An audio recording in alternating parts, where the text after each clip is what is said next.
ఏమైంది? ఎన్ని చదువుతున్నావు? ఏం సామాన్ తెచ్చినావు? నీ ముఖానికి ఎన్ని పచ్చడి సామాన్ పెట్టుకుని షాప్ పెడతా అంటావేంది?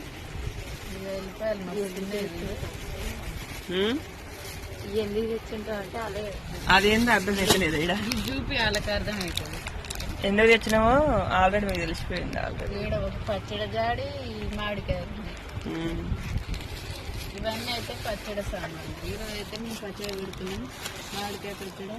మేమైతే కేజీ కారం, కేజీ ఉప్పు తెచ్చినాం. మరి కరెక్ట్ సరిపోద్దా లేకపోతే ఎక్కువ తక్కువ అయిద్దా కామెంట్ చేయండి. కేజీది 2 కేజీలు ఉప్పు, ఇవి కూడా పచ్చడి ఉప్పే. కేజీ కారం 2 కేజీలు ఉప్పు కదక్క. మరి కేజీకి 2 కేజీలు ఉప్పు వేయాలా? వాళ్ళు అట్టనే ఇచ్చారు. మీరు కామెంట్ చేయండి.